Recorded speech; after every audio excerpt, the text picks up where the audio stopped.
Had to finish up their first round today. One of those guys was 2019 Texas Open champion Corey Connors. Here he is on 15, going for a birdie, and that moves him to 6 under. He finished at 8 under for round one. Patrick Rogers started the second round at 6 under. He's at the par 3 16th, and look at this tee shot. He's able to drop it close to the pin for a bird. He birdied 5 of his last 6 holes to finish with the lead at 11 under par. Just have a, especially after winning, have a, really high comfort level with this place, and feel like I, see the shots well, and certainly know where you can miss it in certain situations, and that seemed to be helpful. Here's your round 2 leaderboard, which is still in progress. Patrick Rogers is currently on top at 11 under par, and Corey Connors is 3 back at 8 under. We close out Women's History Month with a very cool book on the legacy of women's sports at Trinity University. KSAT12 intern Kelly Marsh has more. Really, at the time, we didn't know what we were missing, so we were just happy to be playing for a college team. We talked to former athlete Betsy Pasley about over 150 years of women's sports here at Trinity University. And from 1972 really to about 1992, there was almost no records of what women did, what their win-loss records were, and so we just kind of started out just trying to pull together information about that period, and that really turned into a book. The book, From the Sidelines to the Headlines, was published just this year. Betsy hits on the challenges and impacts before and after Title IX. I'd never had a chance to participate in any official school sport until I got to Trinity. So to be able to walk onto a softball team when I'd always looked on with envy to see the little league boys playing near my neighborhood back in Houston, to walk onto a softball team with Libby Johnson and these other players was just kind of a dream come true. Betsy speaks on plenty of San Antonio connections, such as Libby Johnson, who she says is a huge reason for their success. And literally weeks after Title IX is signed in August of 1972, she starts here at Trinity. She spends her next 8 years here and really sets the foundation for women's sports at Trinity. The research process for this book was extensive, but tracking down people led to reminiscing on the good old days. Everybody was really excited to talk about those days, and to a person, none of us resented that we didn't have the opportunities women have today. Almost every single one of us was just so happy to be playing sports for a college team. Having this book in the eyes of the public is a huge achievement, one that Trinity University and San Antonio will be lucky to have written down. I'm hoping that it's the younger people who pick up this book that I'm really excited about. A lot of us will look back and have fun memories, but I just hope y'all can learn from it and stay vigilant. You can pick up your very own book on April 15th at the San Antonio Book Festival and even get it signed. Kelly Marsh, KSAT12 News. Thank you, Kelly. You can have the chance to meet Betsy at the San Antonio Book Festival. She'll be one of the festival's featured authors. The book festival will take place April 15th from 9 a.m. until 5 p.m. at Central Library and UTSA Southwest Campus. For more information, head to KSAT.com. Betsy is a wealth of knowledge. She is. Yeah. I know her, so I can say she's a wealth of knowledge. All right, thank you, Larry. After the break, the nation and the world watching for what will happen next following yesterday's historic indictment of former President Donald Trump. We're going to break down the possibilities with a political expert and analyst in today's KSAT Q&A. It's coming up next. A lot of questions yet to be answered, and a lot of people, an entire country, looking for those answers after the indictment yesterday of former President Donald Trump. So we're going to talk about that and break down where we may go from here in the coming days with John Taylor. He is the chair of political science and geography at UTSA, a political analyst that we lean on quite often in this case at Q&A. So thanks for being here. First things first, this indictment comes down yesterday. It's the first of what could be more. An interesting set of charges, but we don't know the specifics. So your reaction to what happened yesterday? My reaction was, why did it have to happen right before 5 o'clock when I'm leaving work? But we won't go on that part. Us too, John. Yeah. My reaction was, I'm not totally surprised, but at the same time, a little surprised, because there were kind of rumors yesterday saying, well, maybe they're not going to indict, and saying something about going off for a month and such like that. Boom, they indict it. The real question is, what are we going to hear in these charges? Now, officially, Trump won't be told the charges until Tuesday when he's arraigned. And then we'll discover whether or not it's misdemeanor offenses or a combination of misdemeanor and felony offenses. There's suggestions that are out there that based on some of the people that Bragg, the district attorney, brought back, specifically Karen McDougal, who also apparently got paid off, as well as the publisher of the National Enquirer, there might be a greater number of issues here that are actually felony offenses because they relate to conspiracy and covering up a crime, which is part of what happens in New York. New York actually has a law where you do this for one person, it's actually a misdemeanor offense. Do it for more, and you're engaged in some sort of behind the scenes hide a crime, that ends up being a felony. Because that's the thing, John. I mean, CNN is reporting there are more than 30 counts in this indictment. And so that's much more than one payment made to, a former porn star. I mean, there's got to be some business charges that are involved in this whole thing. Like you said, it could be some sort of, organized effort maybe that they're going to allege. I mean, there are a lot of things out there. Politically, what does this mean for Donald Trump? Right now, it means nothing, to be perfectly honest, other than it'll rally his supporters, which we've seen already. In fact, I've seen lots of social media discussions among Trump supporters about rallying, about having protests, about going to New York and all this. Congresswoman Green, for example, said she's going to be in New York with her MAGA hat and such. Let's see if that actually happens. But it is interesting because, Trump, I think, kind of knew that something might or might not come down. And he railed against the district attorney. He railed against George Soros. He railed against all enemies of his perceived enemies at Waco last Saturday. Yeah, you talk about that rally. I mean, this was just days before this indictment. So looking back at that, rewinding a little bit, I mean, what did that rally, just the enthusiasm and how it went, what did that signal to you for his support? It's kind of fascinating because the enthusiasm was there, but the crowds were not as big as you've seen at other rallies of his. So is it possible that perhaps we're seeing a little bit of petering off? People are maybe moving to other candidates or potential candidates, that perhaps they're concerned that Trump and the Trump brand is a little bit toxic to the point it might hurt Republicans in 2024. And so it is possible that while you have Trump supporters out there, people might also be thinking about, no, we actually want to win the White House again. And that's my question, is there are tea leaves out there that we need to pay attention to. One is Ron DeSantis hasn't announced yet. I think it's a foregone conclusion he's going to announce. But there are other people out there who have been, for lack of a better word, kind of in a holding pattern, kind of seeing the landscape play out. And I think one of those is Texas Governor Greg Abbott. So it's going to be interesting over the next few months, and if more indictments come down and when we learn more of what's in this indictment, to kind of see how those politicians react to the whole thing.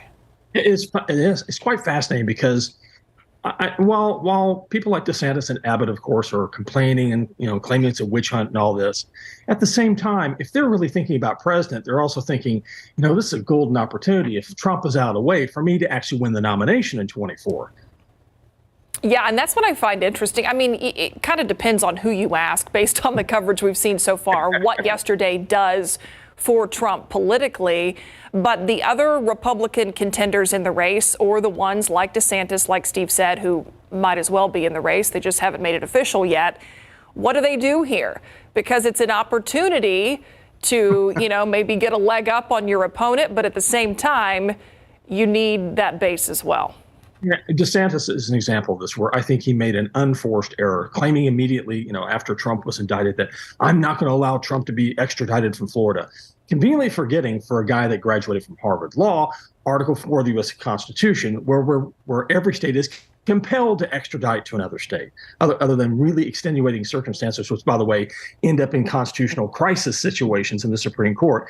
So DeSantis was basically playing politics there. Greg Abbott, for his part, basically, he made a statement about how it's a witch hunt. It's an egregious attempt at a power grab and all this stuff like that. But he didn't do much more. Now, Ted Cruz did a lot more, but Ted Cruz is not running for president in 24. Right. Here's the interesting part, though. You want to talk about politicians that are trying to thread the needle and taking on Trump, but not being too aggressive towards him. If you're Mike Pence right now, you could be involved in some of these very indictments and some of these cases against Donald Trump. I mean, you want to talk about threading a needle. This is a guy who really wants to know what's in these indictments and the possible indictments to come. Exactly. And he could turn around and say, look, I worked with Donald Trump. I supported the Trump policies. I'm as much as MAGA as he is, but I'm not tainted by scandal. I can carry forward our ideas of make America great again. It's quite possible. We think of Pence as somebody who's not going to win the nomination, somebody who's kind of viewed as kind of an afterthought. You know, you wait in the wings long enough, you never know. Interesting. Isn't that American politics? You never know. Absolutely it is. So we'll see what happens, especially in the coming days as we learn more about these charges. John Taylor, thanks as always for being here. Pleasure. Thank you, John. Have a great weekend. We'll be right back. I want to go back to that shooting scene we took you to earlier. We said it was near Vern and Pleasanton Road. That is true, but it's also actually really close to Southwest Military Drive. As a matter of fact, the business you're looking at is in the 1700 block of Southwest Military Drive. It had nothing to do with this apparent shooting, but this is where it all kind of played out. There are two people that were shot, a male and a female. They have been transported with non-life-threatening injuries. There are also two suspects, a male and a female. The male is in custody. The female is still at large. And all of this started in a nearby apartment complex parking lot. Something happened between those two groups, the two men, the two women.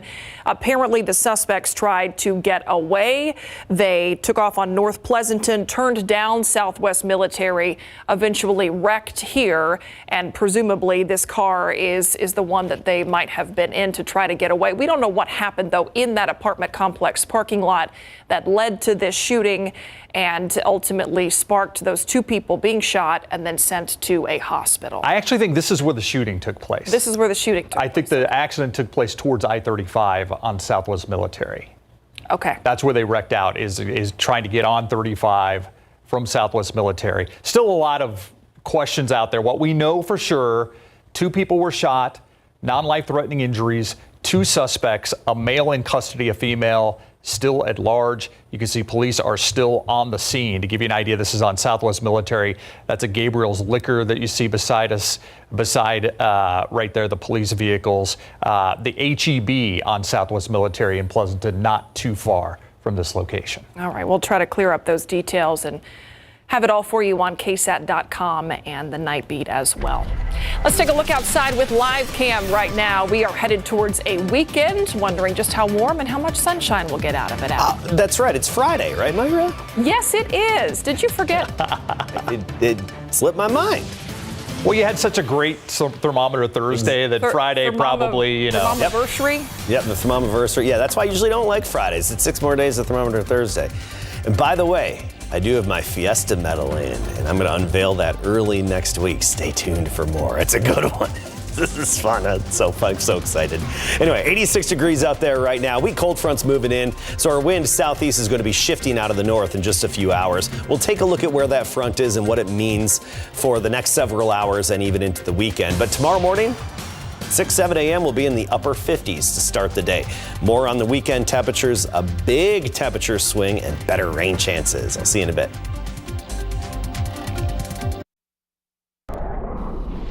All right, we've figured out why Adam's in such a good mood, even though it's, the day after Thermometer Thursday. Fiesta medals here. Yeah, it's like when something arrives at the house that you're really excited about. For Adam, his new medals are here. Have you seen it? No. I've seen it.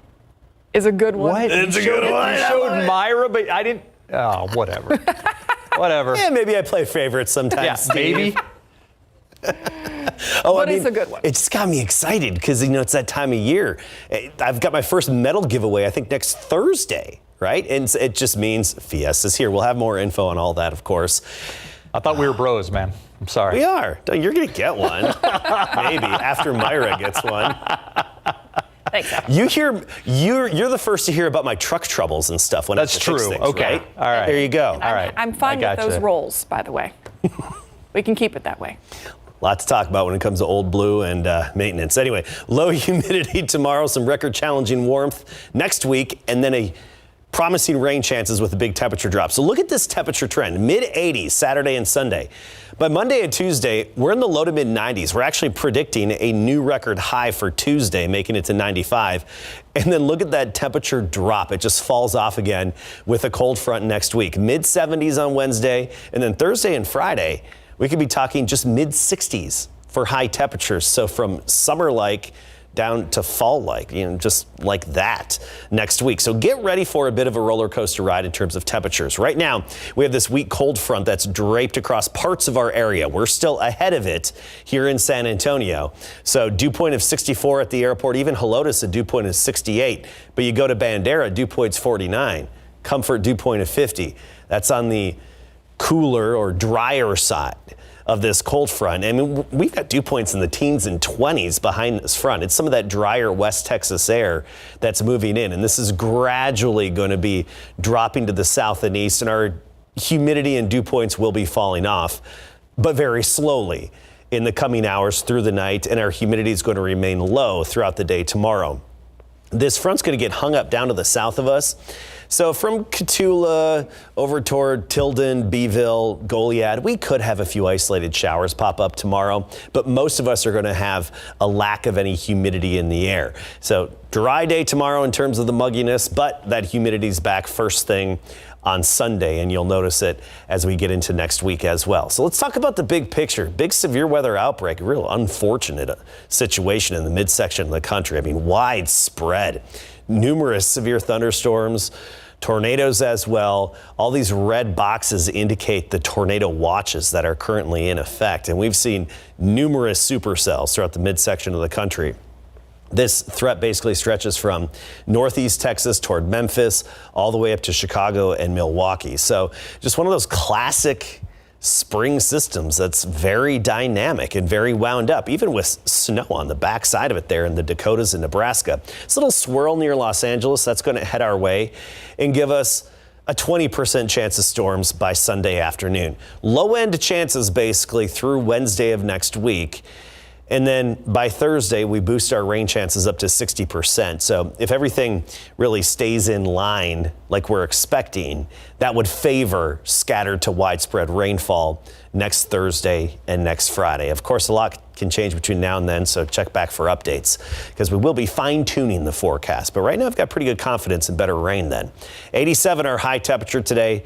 Right now, we're at 86 degrees out there. That's locally. Del Rio's at 92, and you get up into the Panhandle, and we're in the 60s. We'll start the day tomorrow at 58 degrees, 86 by the afternoon. A lot of sunshine, not just tomorrow, but into the weekend or all weekend long. And mid-80s pretty much across the board for both Saturday and Sunday. And we're looking forward to the better rain chances. But before that comes, get ready for some heat. All right. Thanks, Adam. We'll be right back. A local college program continues its goal to give hundreds of students a head start on their careers as engineers while saving them money. This program is a partnership between Texas A&M Engineering Department and Alamo Colleges. Tiffany Huerta shares the experience of one student and how it helped him land an internship. I throw this here and they collide over there. I'll be able to calculate different variables for a 45-degree collision. Gunnar Howard is part of the Texas A&M Engineering Academy at Northeast Lakeview College. This class is called Engineering 216. So what we do in this class, it's kind of a physics lab. So we simulate different collisions. The program offers students an opportunity to pursue an engineering degree while co-enrolled at Texas A&M and the Alamo Colleges district. It's allowed Gunnar to save money and kickstart his career. I scored an internship with a company called Patterson UTI for the summer, and it is paid, so I'm very excited about that. Here in San Antonio, we serve a lot of minority students, and college, sometimes the cost of college tends to almost make students not want to go. So this program helps them save almost $50,000 in 2 years before moving to College Station. Since the Texas A&M Engineering Academy started in 2018, about 250 students have enrolled in it. They hope to add more students this weekend. So we have an open house tomorrow from 9 to 1. We're inviting all those students who are interested, families. We're targeting, of course, seniors and current college students, but everyone's welcome. Gunnar says the program has provided a smoother transition into the college lifestyle. I'm moving after this semester ends, so I'll be moving in the summer. and I'll be moving to College Station, and I'll be finishing, hopefully, my petroleum engineering degree at Texas A&M. Tiffany Huertas, KSAT12 News. Some tennis greats scheduled to go head-to-head this weekend in pickleball. That's one of them. John McEnroe, Andre Agassi, Andy Roddick, and Michael Chang competing in the 2023 Pickleball Slam Tournament in Hollywood. It's in Hollywood, Florida. It's Sunday at the Seminole Hard Rock Hotel and Casino. The tennis stars vying for a split of a $1 million prize. I love this so much. The Slam is a multi-year partnership with Hard Rock. It features 2 single matches and a doubles match. If you're not familiar with this cultural phenomenon, pickleball combines tennis, ping pong, and badminton. Promoters say the idea for the tournament is for big names in one racket sport to help promote another racket sport. I'm going to play pickleball one of these days. Yeah, I haven't done it either. You ever played pickleball? Oh, yeah. But it's no Chispa Open, which will be in April. That's the tennis tournament my wife and I throw. Yes, we have heard stories about said Chispa Preferably, Open. You've got a racket from like the 1980s, and that's all you've had, and you haven't picked it up since 1990. Perfect. Strings ripe and ready to break. We've got the Vintage Racket Award. Thanks for that deep pickleball conversation. About the forecast, too. I don't know.